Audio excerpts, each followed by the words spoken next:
Good morning, students. Today we'll study the introduction, scope of microbiology and branches of microbiology. So let us start with viroids and prions. Viroids are there are short pieces of RNA. There will be no protein coat, and they are only been identified in plants. And these are non-nucleated infectious agents. Whereas these prions are small proteinaceous infectious particles that are inherited and transmissible. Okay, this famously it causes mad cow disease, where the muscle will not be having any control. Next, we'll come up to the viruses. The viruses are the submicroscopic obligate intercellular parasites, which essentially require living host in order to multiply. Okay, there are it behaves in very differently in living and non-living objects.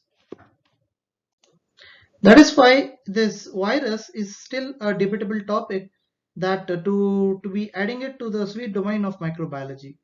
Like we have the phages which infect the bacteria. And virus, that was discovered earlier in 1884 by Louis Pasteur. That was when he postulated about the rabies. And it's a very old topic, and by now the virus has, the virology has developed in a very significant way. The second thing we come across is that rickettsia that are usually an obligate intercellular gram-negative bacteria that we come across this in the topic of microbiology. Next, we have the mycoplasma, which is the smallest free-living bacteria that is devoid of cell wall. This differs from the viruses, and we have the bacteria that forms the largest group of prokaryotes. And the last thing is the cyanobacteria.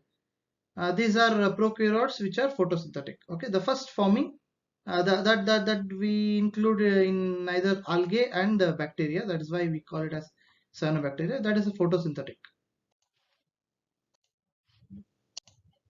Here are the examples of types of bacteria, how the shape of it and the attachment of flagellum, which we'll study exclusively in the coming chapter called bacteria, where we'll study how the attachment of flagella and the shape of it and how it reproduces and things like that.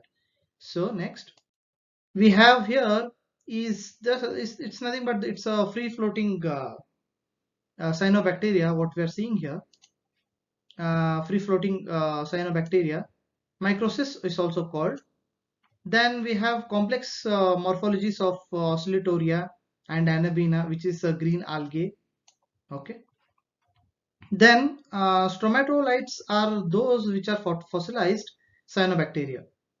Okay. In fact, a quick point here to remember that is these algae are the first forming algae. That is, they have a very domain of bacteria.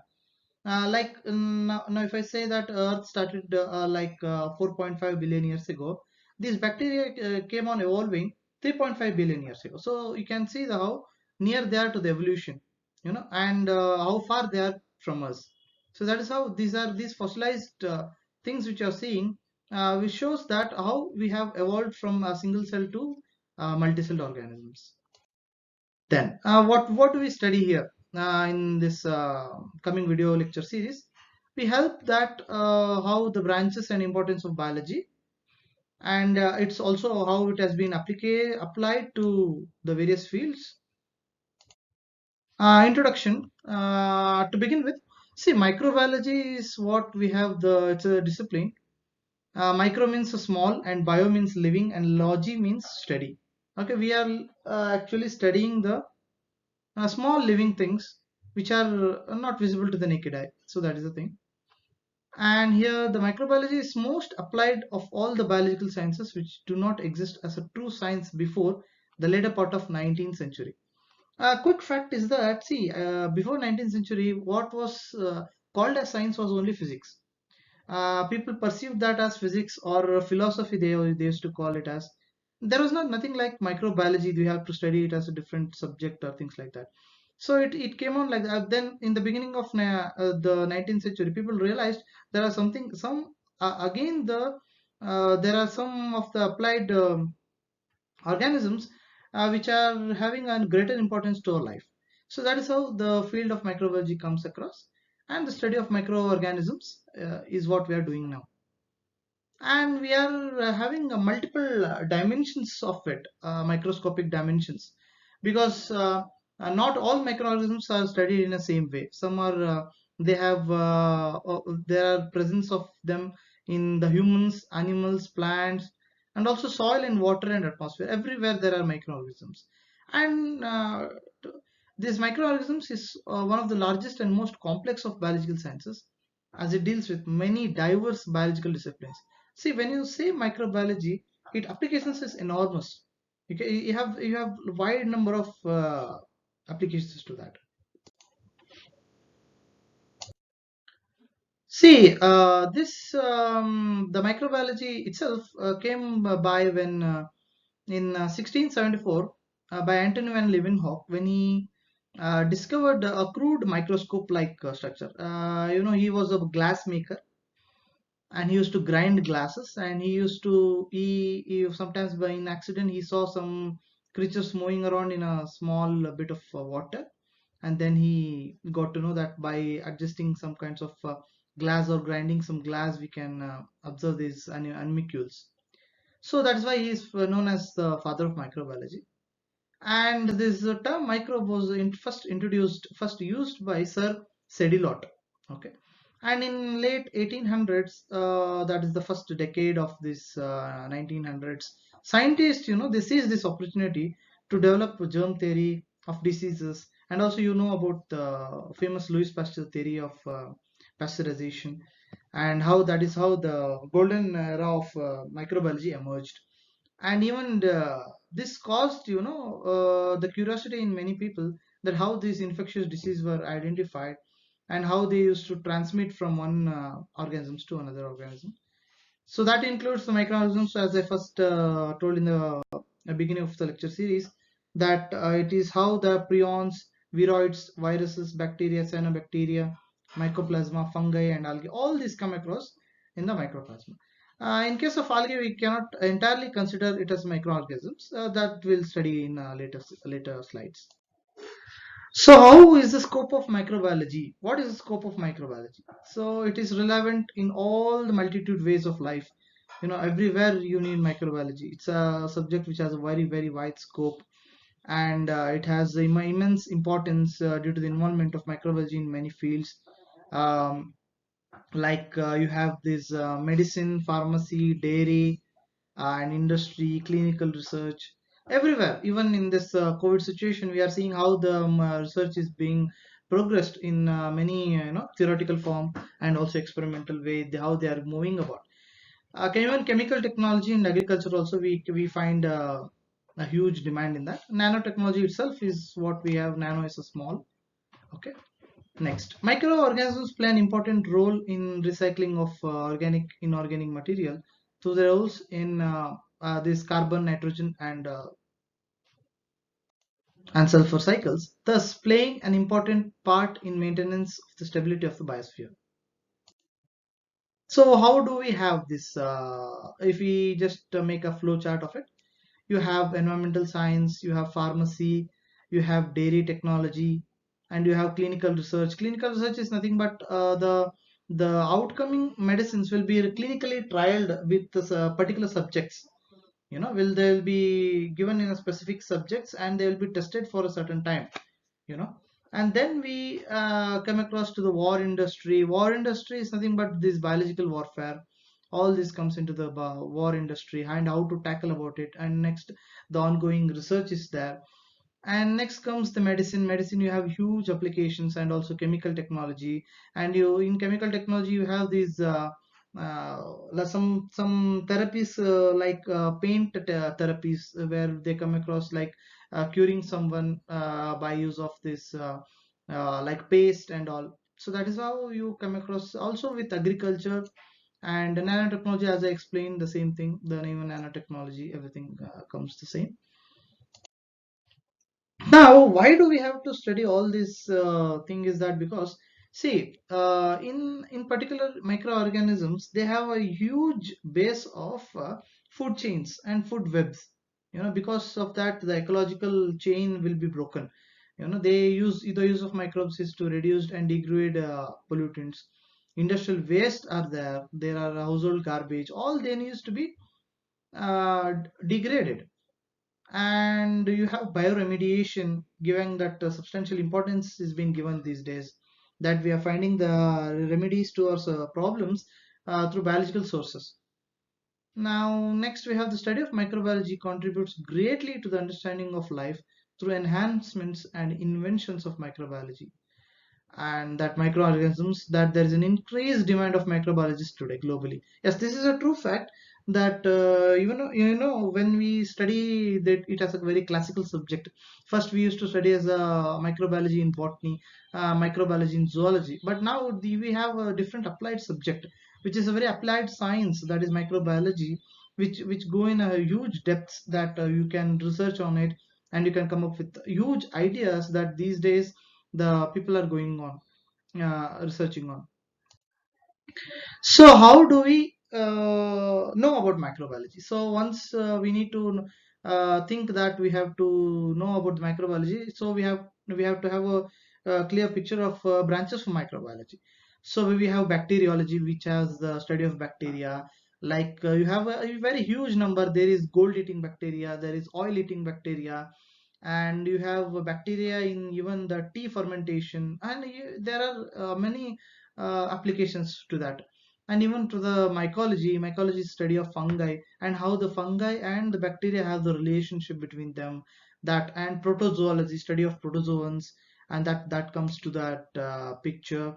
And virology, I told you, the virology and the viruses are something, they are still something we have kept in microbiology, but they show a huge difference from microbiology, and it has a huge applications to it. And algology and phycology, one and the same. That is the study of algae, that is the photosynthetic members of microbiology. And parasitology, and this is what the present research is going on, very very rapid research is being going on here, that the study of parasitism and parasites and the pathogens, all these infecting microorganisms has been vastly studied and intensely been researched. The field of microbiology, this is just a picture depicting that you have these antibiotics, which has a greater role. And virology, you have a greater role in this, and medical biotechnology, bacteriology. There are various fields. Even in agriculture you have many research taking place, so that you come across multiple opportunities for this classical biologist to explore the fields of microbiology. And you have another microbiological ecology, that way they depicts the interrelationship between the microbes and the environment. And this is very crucial, that earlier they used to employ these people from the forestry background, that they used to have this weather forecast and all, depending on that. And now what they have done is they are starting employing these ecological microbiologists. Why? Because they know the best of the both worlds. They know even the ecology and also the microbiology. Though they know the both, and how it impacts the environment. That is how the people come across, and they know how to improve ourselves. The next thing is microbial morphology. That is how the microorganisms detailed structure. Everything comes up to the anatomy of everything, every microorganisms present in the earth. And microbial taxonomy, that is nothing but we have the naming and identification and classification. Just there is to not to have any confusion. We just identify them and we name them, and we record it in a certain taxonomical book, so that it comes to the use of the future generations. The next we have microbial physiology. Physiology is that we have the metabolism, how the microbes respire, and how the cellular degradation happens, and in the molecular levels, how the working of the microorganisms takes place. All these things we come across here. And also, after studying all these things, we cannot forget about the microbial, the genetics, and molecular biology. Molecular biology, Molboyo is having a huge demand up in abroad and all. So why is that? Because you go in deep to the genetic material of the bacteria. You study the where the root action has been taken place and where the cause has been started. So these biochemical reactions of microbial cells, which have been involved in the metabolism and its growth, everything you come across and you study all these things. So next we'll study about these branches of applied microbiology. We have industrial microbiology that concerns with industrial uses of microbes. We have alcoholic beverages, vitamins, and this industrial microbiology is somehow related to this pharmaceutical based industry, because in any pharmaceutical industry we use microorganisms, maybe to solidify any product or to any increase or decrease any pH level. All these things we need the use of microbiology. So that is why industrial, not only alcoholic beverages, we need any other drugs. And next coming up, this agricultural microbiology is the study of relationship of microbes and the crops, and to control the plant diseases and improvement of yields. Significant improvement has been happening over the coming years, because agricultural microbiology is much of the booming subject. Then food microbiology is how the interaction of microbiology and in relationship of food processing, the food spoilage, all these things, how it can be prevented. All these things we study in food microbiology. And the second thing is dairy microbiology. Dairy microbiology is another a sub part of food microbiology. We have dealt it in a separate heading, because dairy products has a huge demand and it has more in our appetite. So that deals with the production and maintenance of quality control of dairy products. So we have aquatic microbiology, that is the study of microorganisms found in fresh and estuarine and marine waters.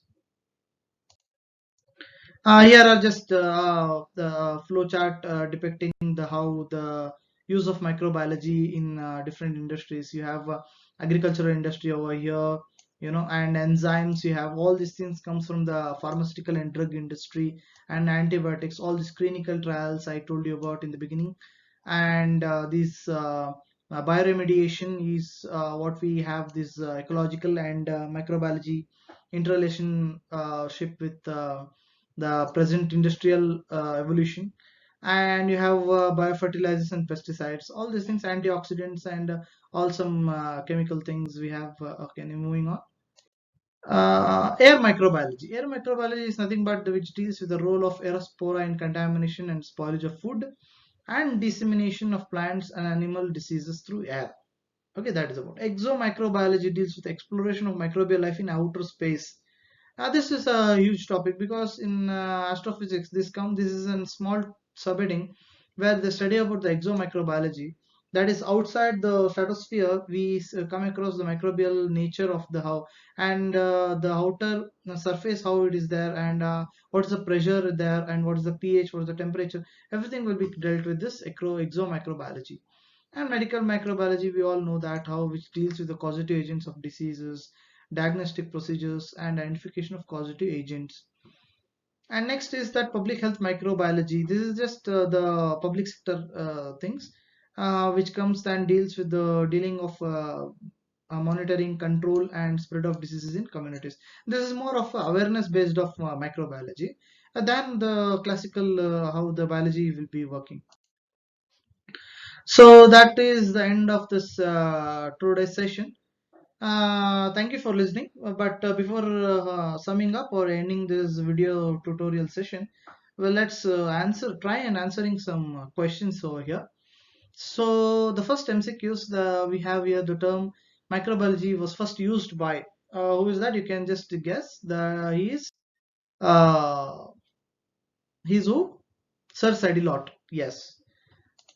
Next, the second question. The branch of microbiology which deals with the exploration for microbial life in outer space called.